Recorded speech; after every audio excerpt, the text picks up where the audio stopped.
such good shit! Hey, it's Mark Rodriguez here. You're watching the Diving Cutter Wrestling Podcast, and with me is...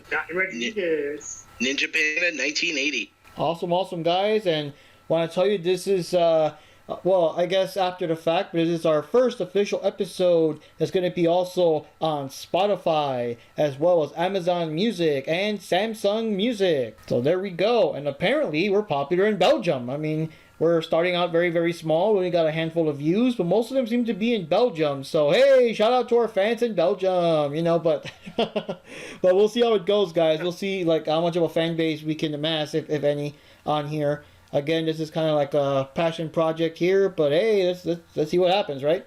Hey, man, this is only the beginning. Yeah, let's hope so.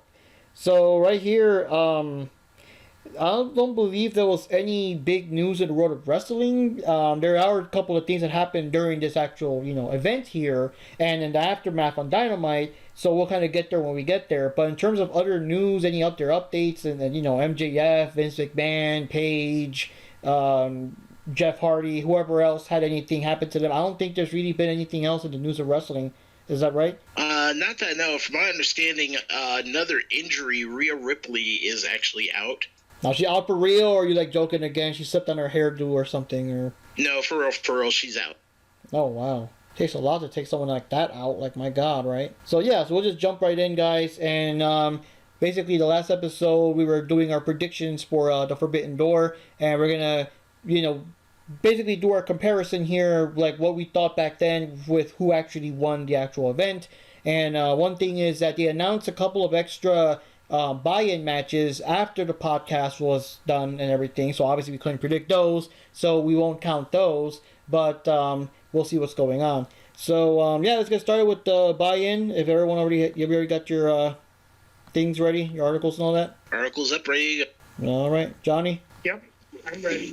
Alright, let me just close off any social media to avoid random noises during the thing, but yeah, so let's do this. So right now, the first one we had here, I took a couple of notes here and there, so some matches I'll have more notes than others, so, and also, Jack Knives will have recordings. I'm not sure we did every match or just his, like, overall thoughts on the show, but, after each thing, we'll be hearing a segment from him, and there'll be recordings, so obviously, like, we can't respond to him, he can't respond to us, but Jack Knives did want to still be in this episode in some way, shape, or form, especially because he's the big...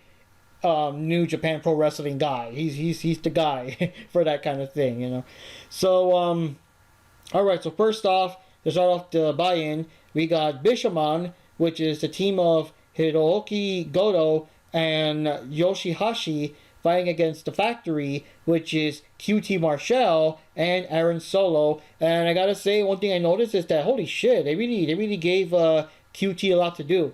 He did a lot of cool, grapples. He were there. He did most of the heelish tactics. He did that flip and like out of the ring and send them all down, which is I think they call it the QT special and stuff. So credit to him. He did a lot of good stuff there.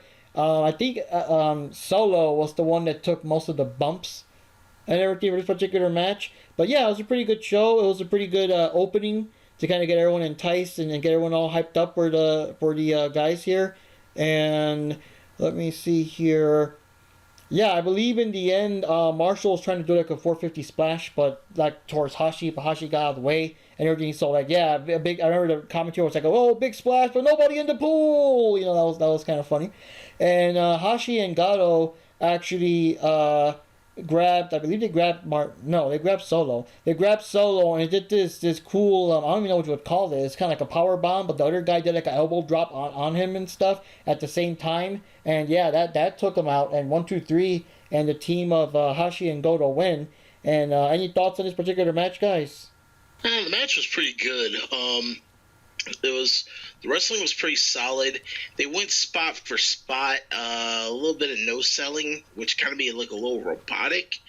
But then when you had the 450 splash and then some of the bigger spots that they had, it kind of cleared that up. But all in all, it was a good match. I'd give it probably maybe a C if I was grading it, but not really bad.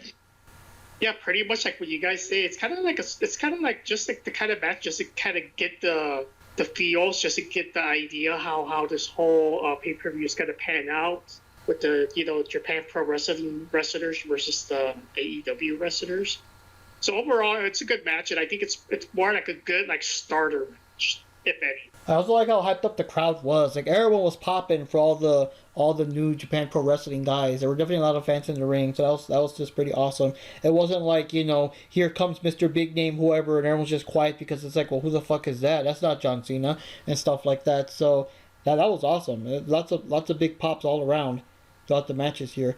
Hey everyone, it's me, Jack, from Jack Knives Reviews. Unfortunately, once again, I'm unable to attend the podcast, but here are my overall thoughts on AEW New Japan Forbidden Door.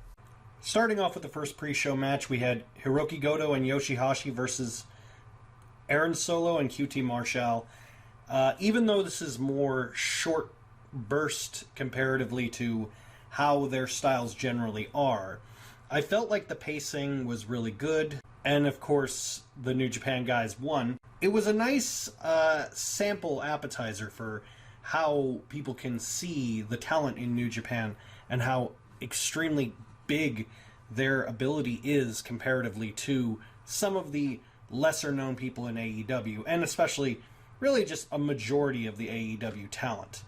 With the experience and veteran statuses of New Japan, it allows more people to elevate throughout the wrestling world, which is why they're so good. So the next one we have, which is kind of cool because we haven't seen Lance Archer in a while, is Lance Archer against Nick Comoroto. Comoroto is, of course, another member of the Factory, and he's just a big dude, And basically, they're also hyping up that Archer's going to be in the G1 Climax, which I also appreciate that the commentary was actually, pumping up the G1 Climax. So they had one of their guys there. They had Kevin Kelly there, right? So he was there. He was doing a good job and everything. So that was a good way to cross promote and everything, and not just have all the attention on the AEW side. And yeah, it's a pretty good match. Two big guys. Since Archer rarely, goes against a guy his size, the whole thing about pick on someone your own size, it is rare to see Archer actually being like thrown around and slammed around like a piece of crap, so that was kind of surprising. And what can I say? I believe at the end Archer actually picked up Comoroto and just fucking slammed his ass. I think they call it the blackout, and it just looks cool. No, he grabbed him in some kind of like weird inverse, like Razor's Edge kind of move and slammed him forward. But it just looks amazing because doing that to someone of the size and weight of Comoroto, like holy shit, you know what I mean? But that was fucking awesome, and yeah. Well, the only part that stood out to me, I kind of like when they had your little punching, punch off thing, and Archer was just laughing off all the punches that Nick was throwing to him, and that's kind of like, again, someone like Comoroto, if the dude is socking you in the face or elbow to the face or whatever, and you can laugh it off, holy fucking shit, don't mess with Lance Archer. That's all I'm saying. But yeah, so Lance Archer took the win. And of course, you can take that to build his momentum on the way to the G1 Climax. Thoughts, amigos? Yeah, I definitely have to agree with you there. Comoroto versus Lance Archer. To put it in the way that the New Day put it, that was just two big men slapping meat. This was like a Vince McMahon love story here. But no, it was a really good match. Literally just two big guys beating the crap out of each other. Lance Archer in the blackout, that's an insane move, and to see it put on somebody of Nick's size, much props to him. Like, I wish him the best of luck in the G1 Climax. But yeah, overall, definitely a good match. Yeah, not much to say here. It's just a very intense match. They're two big guys, very strong. I don't know, more like interesting to see two big guys about the same like size and everything to be fighting versus each other. Because normally it's always like the big guy versus the smaller guy, but to have two big guys tossing each other and beating each other up like that's pretty good. It's a good match. Next is probably the only match I could see was pointless because it was kind of thrown together. Lance Archer versus Nick Comoroto. Basically just two big guys fighting each other. It was kind of more or less just a squash match for Lance Archer, and there's not much really to write home about. Next one we have, which is still part of the buy-in, because they actually had 4 buy-in matches this time, which is kind of cool. I guess we don't have like too much of a story build-up, so they didn't have like a whole bunch of big promos, so it's like, yeah, get to the action, right? So next match is a tag team match. It was Suzuki-gun, sorry for the mispronunciation, Suzuki-gun, which is El Desperado, and Yoshinobu Kanemaru, going up against Keith Lee and Swerve Strickland, which go by the name of Swerve in Our Glory. And the thing is, there was a previous Battle Royale match a week or so ago where during the match, Swerve Strickland actually shoved Keith Lee out of the ring, which of course made him, lose any chance of winning and all that stuff. And as he turns to see him, Keith kind of gives him that kind of shrug, like, hey, yo, hey, you know how it is, you know how it goes, that kind of thing. So there was always that question, like, okay, are these guys going to get along now? And in the beginning, they kind of did a thing where there was a little pause before the dude gave him the fist pump. So it's like, okay, so we're going to this match as buddies now, And what I remember the most is that they did target a lot of Keith Lee's knees and everything. I guess he was a bit injured in the knee, so they kept targeting that for him. And there were times he was trying to get into the ring, someone would just sock him back out to just, keep the big man out. Swerve was the one taking most of the hits here and there. The thing I remember is Desperado, acting crazy with his moves and stuff, but the part that of course threw me off was that, well, first of all, one of his weird submission moves was called numero dos. It's kind of funny. But one of his slams was called pinche loco. And that just drew me off. When the commentary said pinche loco, I was like, wait, did he just say pinche loco? Yeah, that's his move. I'm like, what the fuck? And there was this cool spot where Swerve was in some kind of submission move. I think it was the numero dos by Desperado, while Keith Lee was stuck in the figure four with fucking God. Kanemaru. Thank you. Oh God. We are professionals, ladies and gentlemen. So anyways, the cool thing is, Keith Lee is so fucking strong. He literally did the meme of, I'm gonna smack this motherfucker with this other motherfucker. He picked up Desperado and slammed him on top of Yoshinobu to get him off of him, And I'm like, what the fuck? That's amazing strength right there. That was one of my favorite spots right there. That's something you don't see too common. So in the end, Keith Lee and Swerve actually won the match. They did I think it's a combination move. It's called the Big Bang Catastrophe, and Kanemaru, he's the one that ate the pin, and yeah, they won, and they're good. They're good. They're buddies, so that's pretty awesome. Yeah, I noticed the announcer was definitely kept bringing up the miscommunication between Swerve Lee and his partner, but they actually did get it together for the win. And like you said, the part where he had him in the figure four and he literally took El Desperado and started smacking Kanemaru with him. That was literally the definition of smacking a motherfucker with another motherfucker. It looked like an old school Def Jam Fight for New York finisher or something like that. I loved it. It was hilarious, but yeah, definitely good, solid match. That move just looked like something that you would see in a fighting game or beat 'em up or something. But that's kind of it looks cool in the game, but ain't no one you can't do that in real life. And it's well, Keith Lee can, Yeah, exactly. It looked like a finisher from Def Jam Fight for New York or something. Yeah. So about the match, never too much about the match, but I did notice that Swerve and Keith Lee have kind of a mini rivalry thing going on, but for this match, they have to be professional. And I like El Desperado though. He seems like a really cool, charismatic wrestler. It'd be cool to see more of him, actually. But yeah, I think that was still a good match. I mean, I think it still had a little bit of the flippy shit here and there, but much more moderate compared to the pros of the flippy shit, But overall, it was still a very good, decent match in my opinion. Next was actually a pretty surprising match. Suzuki-gun members El Desperado and Yoshinobu Kanemaru versus Keith Lee and Swerve Strickland. Now, the reason I say this was surprising is Keith Lee is a fairly big guy. And both Kanemaru and Desperado are juniors. Now, just because they're juniors doesn't mean they can't fight big guys. But I was more surprised with the amount of things that Desperado did as far as his offense. I was more concerned that Keith Lee would just, decimate them, but he didn't. He actually, paced out the match properly. And that's the thing to remember when watching this show. It has to be paced properly, and it has to be entertaining enough for both new and old fans to enjoy. Yep, so the next match, so all three of these matches were ones that we can't really comment on because they were just sprung on us in the last minute and everything, so we can't really go into who predicted what.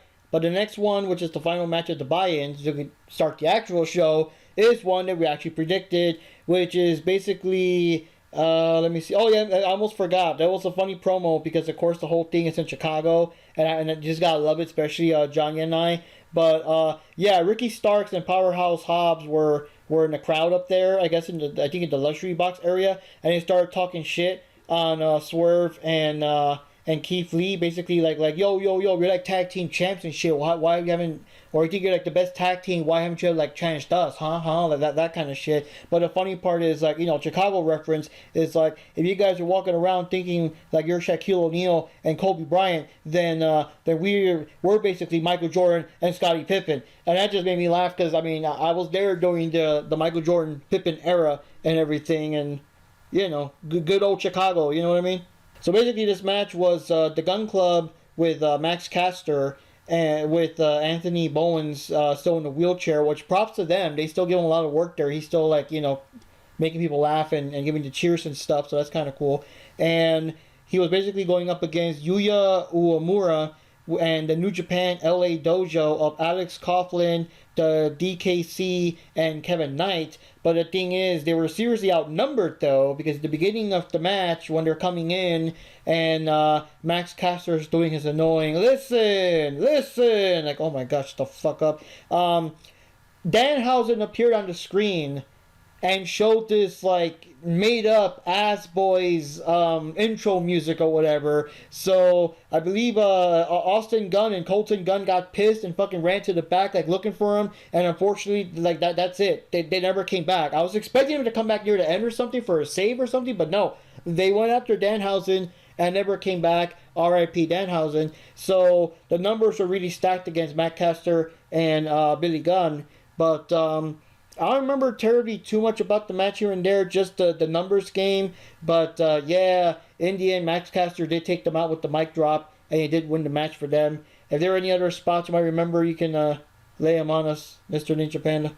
You pretty much got all the ones that I remember offhand. I can't remember any other crazy spots. Like, whenever Danhausen appears, that's all you remember. And Danhausen was there, too, but everything else kind of becomes a blur. Yeah, true. For some reason, it seems like that match went by so quick.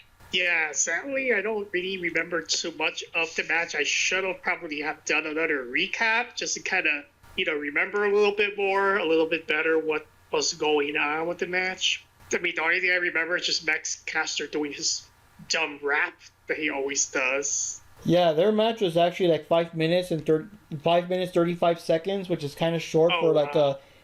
I guess, it's supposed to be an 8-man tag, but since 2 of the guys ran out, I guess it became a 6-man tag, But that is short for that many people. The only other match that was kind of short was Lance Archer and Nick Comoroto, but that was like a one-on-one match. The other matches were still 8 minutes, 12 minutes, and stuff like that. So yeah, that's probably why it flew by. And finally, the last match of the pre-show, Max Caster and the Gun Club versus the LA Dojo. And this kind of went as far as I thought it was going to be. I was hoping to see a little more offense from the LA Dojo, but, I figured it was just kind of a popularity contest with this match, and I had nothing really to write home about. Yeah, I think I was the only one that lost because I was the only one that was giving it up for Yuya or the LA Japan Dojo. But the rest of you guys were still going with Matt Caster, based on the fact that, name recognition and all that kind of stuff, they'll most likely win. So that means that Ninja Panda, Jack Knives, and Johnny all get 1 point each with this one, and I start off like with no points. Oh noes. I was waiting for someone to say that. So let's see here. The next match we have now, starting the actual AEW X New Japan Pro Wrestling, the Forbidden Door proper, is a 6-man tag team match, and the winner of this match is going to get the man advantage for the upcoming Blood and Guts match, but now it's already passed. I'll kind of cover a little bit of that. So we have Les Sex Gods, Chris Jericho, and Sammy Guevara, with Ty Conti just kind of, loitering, and Murder Grandpa Minoru Suzuki going up against Eddie Kingston, Wheeler Yuta, and Shota Umino. And yeah, that was a hell of a good match there. And roughly some of the spots I remember, I remember they basically started off with Yuta actually grabbing Jericho and doing a bunch of rolling suplexes and slamming him down and getting him into a cross space and stuff. So he was pretty dominant, really showing off his skills near the beginning of the match. So that was pretty cool. And then we had the suicidal thing of Eddie Kingston actually challenging Suzuki to a chop off. And it's like, oh, Dios mío, why would you challenge someone like that for a chop off? And I mean, I gotta admit, Eddie did take him pretty well. But Suzuki basically just shrugged his off whenever he got chopped. And Eddie got him in the ring post and did like the machine gun chops, which I have to admit, out of context as a non-wrestling fan, does look kind of silly. But within the world of kayfabe, oh my god, it's so brutal. But they barely affected Suzuki. I think he headbutted him, and Eddie just fucking dropped. But then whenever Jericho came in and Eddie got him for the machine gun chops, okay, now he's lighting up Jericho. Now Jericho can't do nothing. And there was another spot where Minoru was actually hanging off of Eddie's arm, out of the ring upside down. I don't know what that particular move is called. I think Conti does a variation of that in some of her matches back when she was actually wrestling and not just arm candy. But Minoru was just hanging off his arm, but also trying to grab his fingers and snap his fingers and shit. It just looked like dude, just don't piss off Suzuki. You know what I mean? There was a part where all three guys were caught in submission moves, like all three of. In other words, the Jericho Appreciation Society had all of Eddie's team in submission moves, but no one tapped out. There was a big spot where everyone did the usual tope suicida and everything, so everybody's doing that. Minoru kind of acts like, oh yeah, I'm getting in on this. Oh shit, and he fakes it. He stops and just turns around yeah, I don't do bullshit like that. I don't do that flippy shit like y'all's. That was kind of funny. And let me see here. There was a spot where Ty Conti was distracting Wheeler Yuta, and Sammy kicks him, does a running kick or a high knee or something, and then picks him up and hits him with his version of the GTS. But the thing is that it kind of sucked at the beginning because the camera was so focused on the ring that you just missed out what the fuck Sammy did to knock Wheeler down before he did the GTS.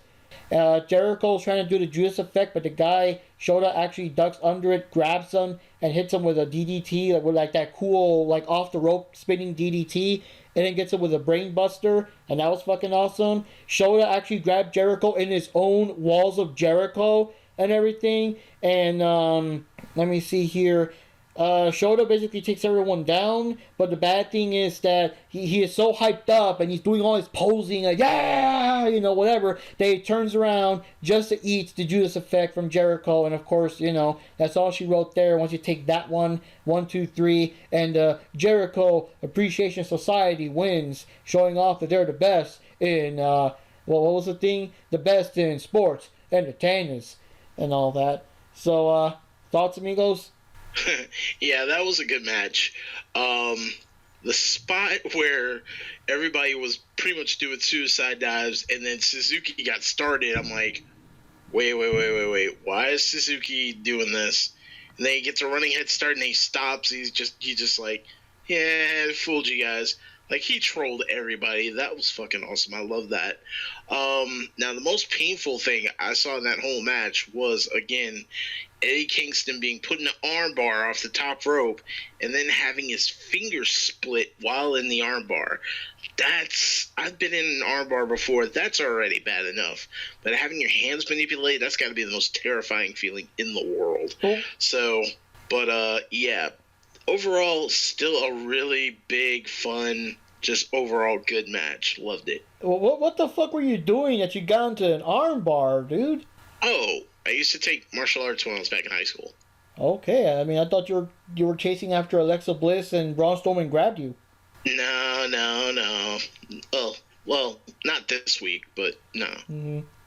There's nothing scarier than being half to death, and you're trying to get away, and you still hear, "I'm not finished with you!" Oh crap! So just say your prayers. Just say your prayers, because this dude's about to control your narrative all over the floor. Which is also why I don't talk to my ex-girlfriend anymore.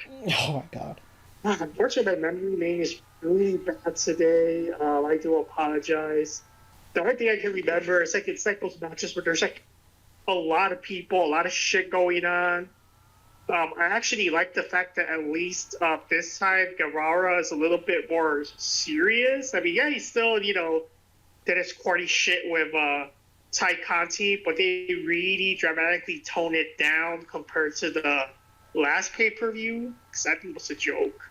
It's just a little bit disappointed that Wheeler Utah lost the match, because I was actually hoping that he would win the match to get a little bit more, I don't know, like a little bit more momentum.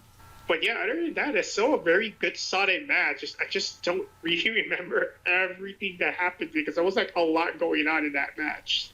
Next, starting with the main show, we had Minoru Suzuki and La Sex Gods versus Eddie Kingston, Shota Umino, and Wheeler Yuta. This was a pretty hard-hitting match. It was interesting to see each of them kind of showing off their skills and abilities,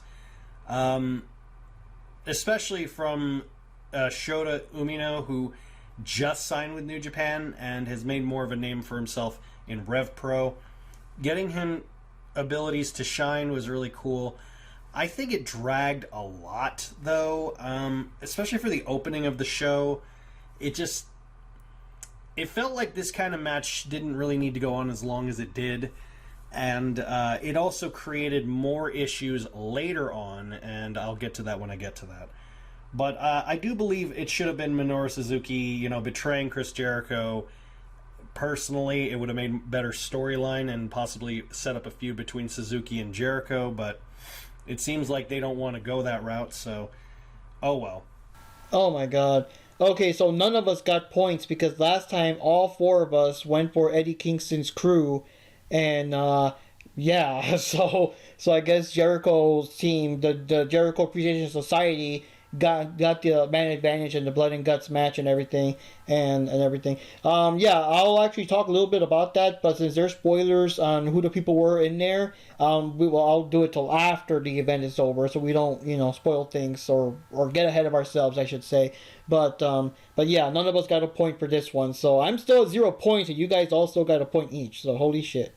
So the next match we had here is FTR, which is Cash Wheeler and Dax Harwood, the current Ring of Honor Tag Team Champions, going up against United Empire, the Great Okan, and Jeff Cobb, which were the current IWGP Tag Team Champions, and Roppongi Vice, Rocky Romero, and Trent Beretta, which I don't know why they were there because they're not champions. The whole deal with this one, it's a three-way winner takes all. Whoever wins gets like all the titles. And that's kind of like Roppongi Vice could have won as like they could have come into the match as not being champs and left being double champs. You know what I mean? That's kind of like, I don't know. But yeah, that was a wild, crazy match. One thing of course, the thing that kind of stood out the most was that real early in the match, I believe Dax did a running elbow on Rocky Romero, and he somehow ended up fucking up his elbow, and it got so bad that the refs actually took him off the match, so he was taken to the back and everything as the rest of the match continues. I remember Great Okan actually sitting on Cash's head while his head was still, crushed up against the turnbuckle, which, yeah, that can't be fun. And we also got Great Okan standing on Dax's hand, because that's the thing. Once his partner left, Dax became like a big ass target to everyone. Everyone was just basically picking on him for the whole match, So Khan was crushing his hand. Since Khan has this like real long little ponytail braid thing, Dax managed to grab it and yank on it to get out of that situation. There's a part where Trent does swinging DDT on Khan. He tries to do this with Jeff Cobb, but Jeff Cobb actually catches him and slams him down and stuff.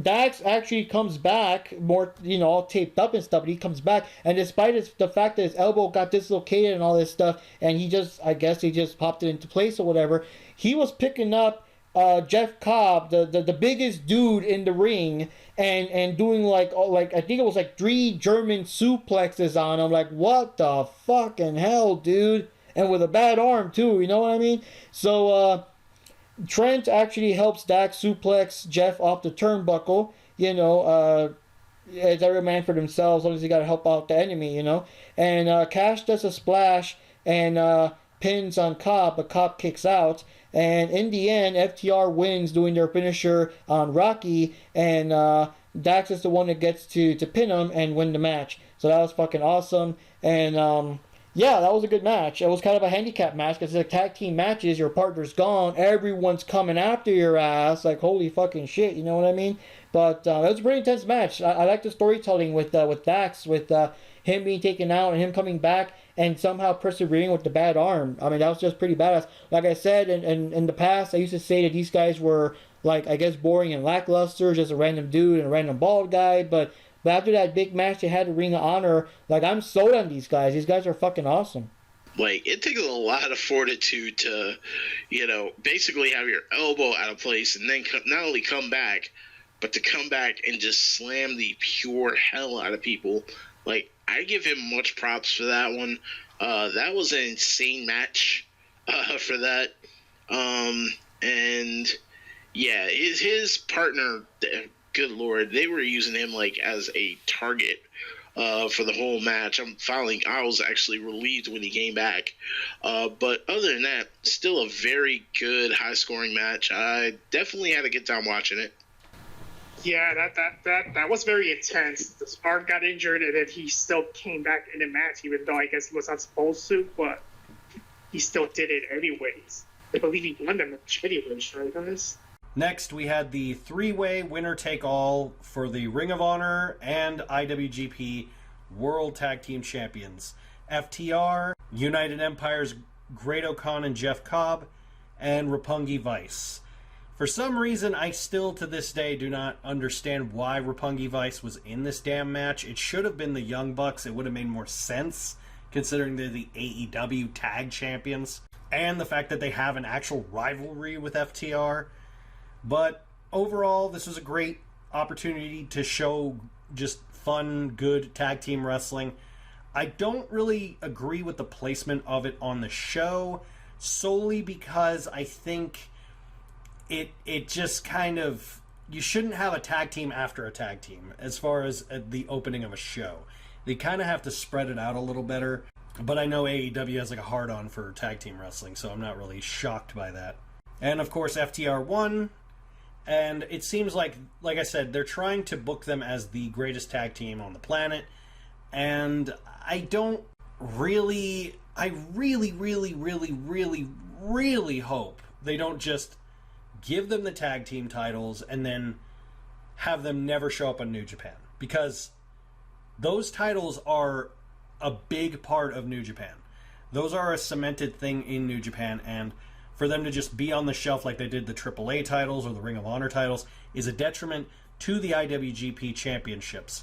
So now it's up to FTR to actually show up in New Japan and defend those damn belts, because you can't have them win those titles and then just treat them like the Ring of Honor titles or the other titles. This is too big a championship for them to just be swept under the rug. Now, one question with the Great-O-Khan when he did his big entrance, how the fuck does he see through that question mark thing on his head, on his face? Like, I see no eye holes, and the material looks like, kind of like too thick to see through. Like what the fuck? I mean, it was a cool look. When I first saw him, I'm like, oh, dude, because, of course, my very first time actually seeing Great-O-Khan. So I see him, I was like, oh, yeah, this dude looks badass. Love the outfit. But I'm like, how the fuck is he seeing? How is he not, like, stumbling? Like, what the fuck? I mean, it is a wrestling ring. You just gotta walk in a straight line. I guess he just keeps walking till he bumps into the ring and then he takes it off. Oh, my God. Yeah, I mean, I don't know. It was funny. It's like, how this is the stupid things you think about while you're watching something. You're supposed to be like everyone's typing, oh my God, oh, these guys. And I'm here thinking, how does he see? How is he not tripping? You know what I mean? Like, oh man. But let me see what's going on with this one in terms of predictions. Okay, so, so this time I'm the one that's got the win because I was the one that went for FTR and everything. Everyone else went for United Empire, but United Empire was the Great-O-Khan and Jeff Cobb, by the way. So yeah, so 1 point for me and 0 points for everyone else. So I finally got 1 point. We're all basically tied. So yeah, so no one's really winning anything anyways. We're all tied anyway, so no one's really winning thus far. Did someone just boo while I was explaining? Look, I'm not gonna say any names or point any fingers, but Johnny did it. Yeah, there was a dude in Mexico. You just wearing your finger. There was a guy in Mexico who used to say kind of like I'm not gonna say who did it. I'm just gonna kind of sort of stare and kind of nudge my head in his general direction, you know. The next match here, we got the 4-way match for the inaugural AEW All-Atlantic Championship belt. Yeah. So we've got here Clark Connors, we got Miro, who will satisfy his wife, we got Malachi Black, and we've got Pac. And yes, every time from now on when I introduce Miro, unless he has like a whole other gimmick or something, I'm always going to say Miro, who will satisfy his wife. So, yeah, it's a big match here. And I did notice right off the bat, obviously, Pac and Malachi Black went after each other because they got their personal beef already. We all know that Black blinded him for like, a couple of months, half a year, and Pac came back and everything. So they did their personal fighting. Poor Clark Connors had to go up against Miro. I remember near the beginning of the match, Clark was actually doing some chops, and Miro's just standing there like, the fuck you doing, dude? You know, like why are you even trying? You know, like Miro's like this unstoppable wall, and you're doing like these little chops that don't do anything to him. And so that was kind of funny. And a lot of the match was a lot of like Miro versus Clark Connors and stuff. And let me see here, a lot of catching too. There was like almost 5 or 6 times that either Clark or Pac would jump off the ropes and Miro would catch him and slam him or do something to him. So that was kind of like, you know, like it was kind of funny and stuff. After a while, it got a little repetitive, like after like the 4th or 5th time. But so Aleister Black, oh my God, Aleister Black, Malachi Black. I'm being like JR, aren't I? Malachi Black gets Clark in a knee bar, and Miro pulls him by the hair, like basically yanks him out of the ring by the hair to break a submission move. Because remember, it doesn't matter who pins who. You know, there can only be one winner for a match like this.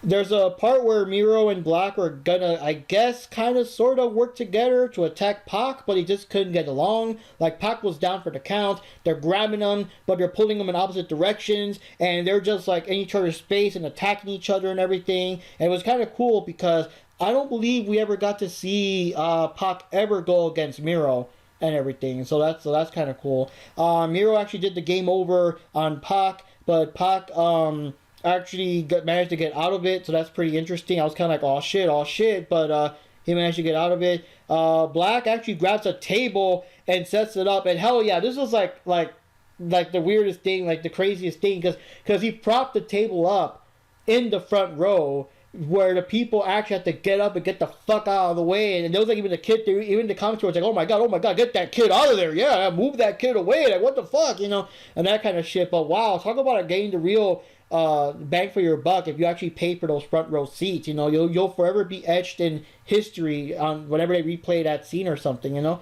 But yeah, there were multiple attempts for Black to try to throw people into the table and stuff. But there was a part where Pac actually shoves Miro. I believe Pac jumped in and Miro caught him yet again, but this time instead of Miro trying to slam him, Pac like got out of his way and slammed him, like basically banged his face, bounced his head off the ring post. That's how hard it hit him. And for that moment that Miro was like kind of dazed, Clark comes out of nowhere and just fucking tackles him through the table. So that was fucking awesome. That's taking advantage of having multiple guys in a match. I believe there was a part where I forgot who started it, but technically speaking, all 3 guys were on the top of the turnbuckle fighting over who would go, you know, who would get to throw who. But then Miro comes in, grabs all 3 of them, and just fucking like suplexes all 3 of them off the turnbuckle. That's always fucking amazing when the big guy does that. But doesn't you think that everything's going good for Miro? Miro gets Pac in the game over again. And Malachi Black comes in and spits the black mist in his face. And Pac does the black arrow on both Aleister Black and Clark while they're busy, because they were trying to do like, I guess they were trying to outmaneuver each other. They were trying to do some kind of submission on each other. But while they were doing that, Pac hit them both with the black arrow. And in the moment Aleister Black is too, oh my god, I keep saying Aleister Black. You know who I'm talking about. While Malachi Black is too busy, too stunned, he actually grabs, Pac grabs Clark in the brutalizer and makes him tap because there's no one else to stop him or whatever. So he taps, and yes, fucking awesome. Pac is the first ever, what is this title called again? The first ever AEW All-Atlantic Champion. And that's fucking badass. I just love that. Like, yeah, I mean, it would have been kind of cool to get either Miro or Black to win it, but Pac, I mean, he paid his dues, man. He was like an AEW first guy, you know what I mean? He paid his dues, about fucking time. I'm happy with the result.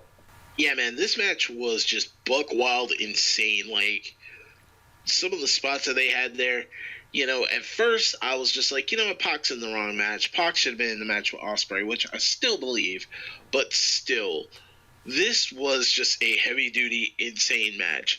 Now, the running gag with Miro catching everyone, that was actually kind of funny. It was kind of like the whole Geese Howard with the evac toss counter kick on everybody. Predictable! Type deal. Exactly. But, like, after a while, it did start getting stale. They needed to move on with that. But, yeah, overall was still a very, very fun match. I'd actually love to see those guys go at it again, like a full-on rematch for it. I'd definitely love to see that again. They'd probably hate me for saying that, but yeah, I'd definitely love to see a rematch on that. I had a lot of fun watching that match. Yeah, it was a very entertaining match, and you know, I think many times during this match, Miro did the most. But you know, Pac was awesome as well in this match, and yeah, he defeated all these people. It's crazy. Next, we had the four-way AEW All-Atlantic Championship. Clark Connors replacing Tomohiro Ishii, Miro, Malachi Black, and Pac. And I am so happy that Pac actually won, and now he has finally gotten a title in this company. He's well deserved it, and this was a just great overall four-way match. It allowed each member to shine, especially Clark Connors, which I'm really happy about because he finally just recently graduated the Young Lion program, and it allows him to shine, show off some more skills, and hopefully get his name more out there and potentially see him more as the years go by as a possible main eventer. And like I was saying before, it's pretty awesome, just like how when El Triangulo de la Muerte would come out and the Lucha Bros would be showing off their belts and stuff, now it's going to look badass, and next time they have a match, that Pac comes out with his belt, you know, and everything. It's just a shame they all couldn't be champs at the same time, because of course they dropped the belts, that, you know, but I mean, it'll look badass. The next match they have, Triangulo de la Muerte versus whoever else, and Pac's coming up with that belt, you know what I mean? That's fucking awesome. So, let me see here, because I believe everyone actually went for Pac as well for this match. Let me see if there were any contrarians here. Oh, Jack Knives was a contrarian. He was the only one going for Malachi Black. Everybody else went for Pac. So that means that everyone gets a point except for Jack Knives. I guess he wasn't too sharp this time. Wah, wah, wah, wah. Alright guys, so the next match here is, which I guess is now a 6-man tag team match. It was actually supposed to be a 8-man tag team match. It was originally Dudes with Attitudes, which is Darby Allin and Sting and Shingo Takagi, but also let's see, Hiromu Takahashi, and unfortunately he got injured, so they had to kind of trim it down to just Darby, Sting, and Shingo, and they go up against the dumb fucks, Matt and Nick Jackson, El Fantasmo, and just El Fantasmo. Originally, Hikuleo was supposed to be the 4th member on behalf of the Bullet Club for that tag team, but since, you know, so it's not like a handicap match or whatever, he just showed up to kind of loiter and help cheat and all that. So, yeah, in the beginning, one of the biggest themes, of course, was like, oh my god, where is Sting? They play his theme song, he's not there. It's kind of like, hey, is he pulling an MJF or something? And then whenever the Young Bucks do come out and Bullet Club comes out and everything, then, like, everything goes dark. When the lights come back on, Sting just jumps out like a fucking vampire thing and knocks them all down. So that's one hell of a way to introduce Sting to the match and everything. There was one of the spots I remember that was kind of like weird and silly or whatever, is that one of the Young Bucks was grabbing onto Darby, and while he was like caught up, you know, against the turnbuckle rope area, Fantasmo started doing all kinds of crazy flipping back and forth and flipping here and flipping there and whatever just to show off before raking his fingernails across Darby's back. So holy shit. So I guess not to get shown up, Matt Jackson also start doing like cartwheels and posing and a whole bunch of shit and like the whole like I'm getting pumped up, dancing shake fist thing or whatever. Also to rake his fingernails across Darby's back. So poor Darby. Like he had like a skeletal spine painted on his back, and I'm like, dude, y'all keep scraping his back like that, you're gonna get to his actual spine. Like, holy shit, And there was a part where Darby was also held upside down on the ropes, and Phantasmo was actually standing on his dick. And the funny thing was that the commentary was even kind of poking fun, like, oh my god, he's standing on, well, yeah, where's he standing? What's he standing on? Just to kind of poke fun at that. Hikuleo cheats in the background. Again, he's loitering, but he's not going to just be standing around twiddling his thumbs. He takes out Sting during the match. Hikuleo also distracts, and Phantasmo sucks out Sting in the balls. He actually does like this super like dramatic video game pose as he does a punch on Sting's balls. It's a Falcon Punch on the balls, so holy crap. There was a part where Sting got the super kick party, but he actually like just took it, like it didn't affect him. And Phantasmo, for whatever reason, pinches Sting's nipples. And Sting just stands there kind of like, dude, the fuck you doing? And just socks him back. He's kind of like, geez, youngsters nowadays, And there was a part where the Young Bucks actually had Sting and they were going to do the BTE, but he got out of the way and they both actually BTE each other's knees. So while they're injured, Sting grabbed them both for a double Scorpion Death Drop, so that's pretty cool. During this stuff, what happened was that was supposed to be apparently the end of it, right? Like do the BTE on Sting, pin him, that's it. So Phantasmo was dancing and celebrating, acting like an idiot until he, turns around and notices like, oh, wait, like the match is still going. We didn't win yet and everything. There's a part where Sting also grabs his nipples now, and of course now for Phantasmo it is like hurting him and everything, and he gets kicked in the balls too while the referee is busy. So there, hey, turnabout, fair play, motherfucker. And coffin drop from Darby Allin onto Hikuleo to keep his ass out of it and everything. We got Shingo sending Phantasmo spinning with what they call the pumpin' bomber.